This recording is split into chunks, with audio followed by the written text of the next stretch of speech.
Today we are joined by Charles Takala, who is one of the brains behind in creating access for Africa and access to science and astronomy more in particular. Charles, thank you for joining us at BRICS Africa channel. Thank you, Ayanda. Please tell us, where did the vision start and how was your involvement in it? So the vision goes way back, even before I was involved. It goes back to when South Africa came out of apartheid. Of those dark years, and at the time, the science system was looking at a place where we've got a geographic advantage. The African continent is very fortunate with that; it's got some of the darkest skies, and then we've got a lot of areas which are not very densely populated. And that contributes to not having a lot of radio frequency interference. So therefore, we're able to do astronomy across the spectrum. So first, we started with the construction of the Sol telescope, which is Southern African Large Telescope. It's currently still the largest telescope that's operating in the Southern Hemisphere until some of the larger ones come online, in the 30-meter telescopes.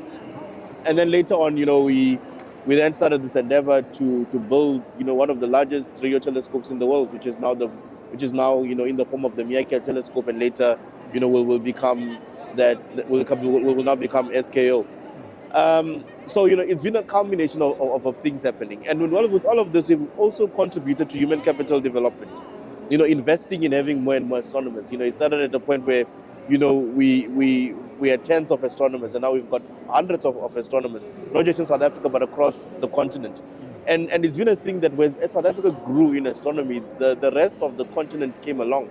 If you look at programs like the National Astronomy and Space Science Program, a lot of astronomers in South Africa came out of that program and went back, some to their own countries, across the continent, and started astronomy programs.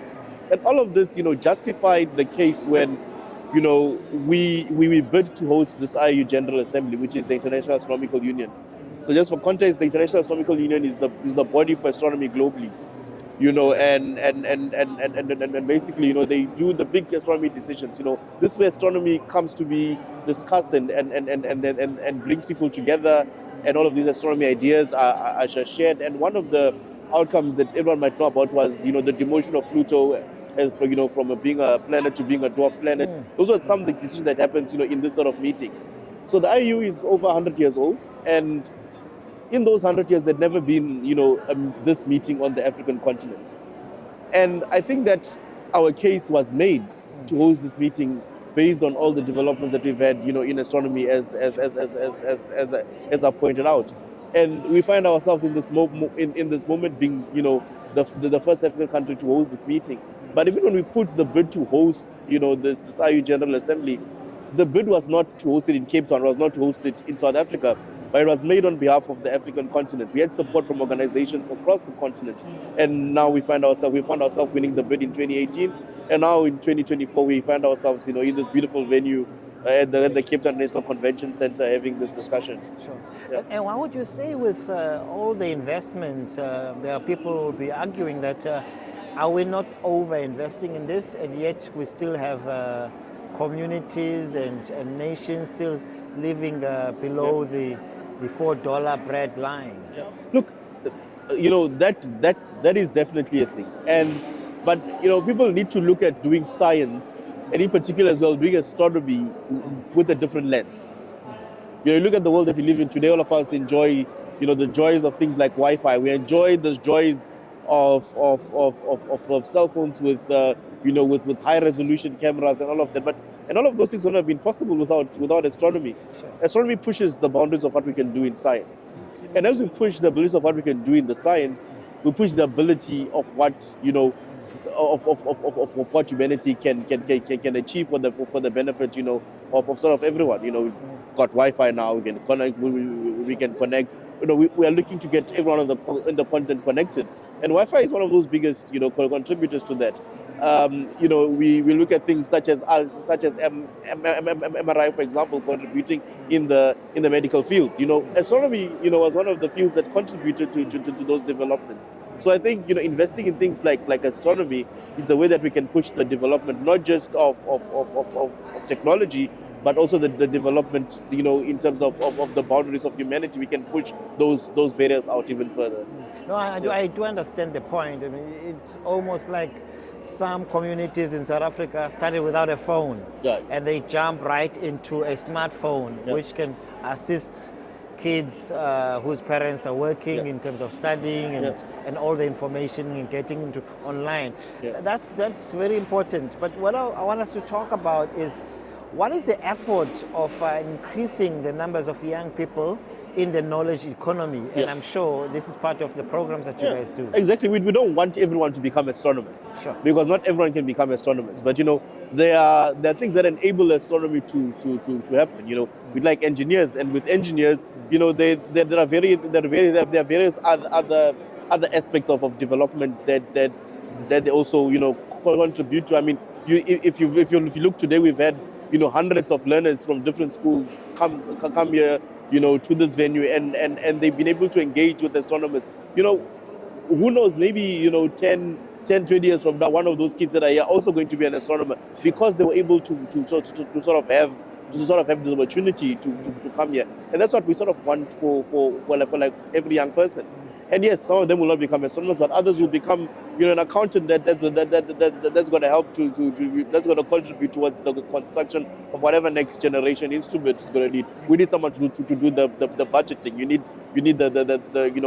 need all your engineers and all the other skills as well. Talk about construction. What construction are we sitting next to here? Yeah. So this is the TART telescope. It's an initiative, and initially through collaborations between South Africa and colleagues in New Zealand, and in South Africa particularly the guys at Rhodes University who have been working on this instrument. And basically what they're trying to do is to build a low cost instrument that's able to bring down the barrier for countries, or rather for communities that cannot afford necessarily do radio astronomy to be able to do so. Right, and so this is one such initiative. So if you look at this at the structure, it's got small little receivers on it. Sure. And what this does, it introduces young people into concepts such as interferometry. Right, interferometry is the same concept that your big instruments use, getting many telescopes to work together as an array. And be able to do science. So they can learn at this small scale, tracking satellites and things like that, using such an instrument. So you are developing or access to all from the concept level. Yes. Is it what AFAS does primarily? So this is exactly what AFAS is about. But beyond that, AFAS is also about continuing to support the science, the astronomy community on the continent. We want a home for the professional astronomers. Once they become professional astronomers, we want them to be able to network and connect with one another, build more and more collaborations, leading into bigger initiatives, into the future. One of we got two core committees. One is the outreach committee. They work on how we can inspire young people to look into the field of astronomy. Also sensitizing the public from the young to the old about astronomy and some of its benefits. We got the science committee. The science committee look at how we can do cutting edge science across the continent and support this community that we're also looking into. But we've also got the issue of underrepresentation of certain groups. For example, women are very underrepresented within the field of astronomy. So you've got a committee like the African Network for Women in Astronomy, who are working in terms of supporting and bringing women, into the field of astronomy as well, and also, ensuring that we can create good career paths for them as well. And what kind of other challenges that you guys face? I mean, Africa is under-resourced in most sectors, and I would definitely think in astronomy as well, it is. What are you saying to the governments in Africa that can assist you in turning the tide? So, if you look at the African Astronomical Society, it is an initiative that's currently supported only by the South African Department of Science and Innovation. They provide funding for us to do, our work throughout the continent. However, I think that, the time is now for the continent and other countries as well to now come and get involved, because with more resources we can do more for those countries as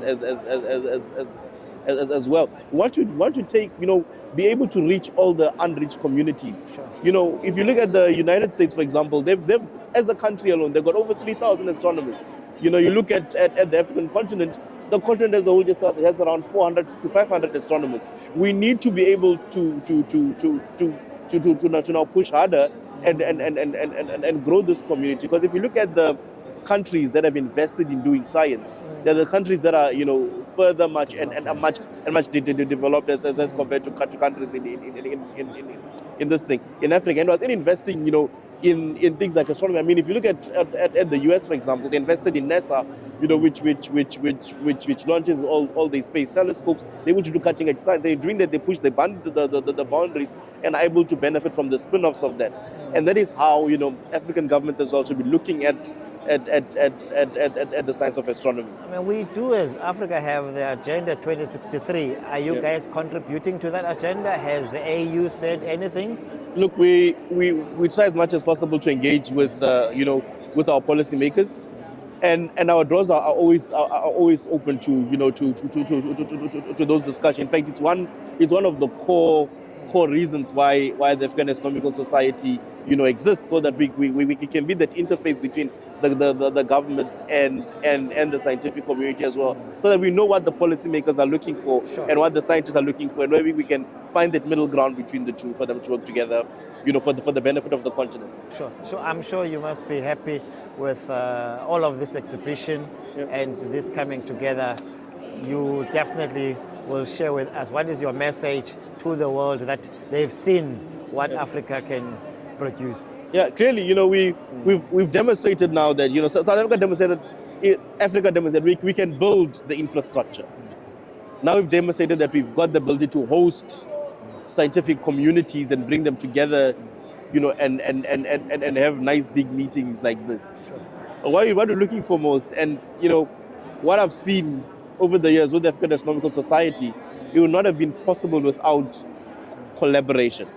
And collaboration is what we should be looking at, you know, at a global scale, you know, because the mistake I think, you know, we make over and over again is to work in silos.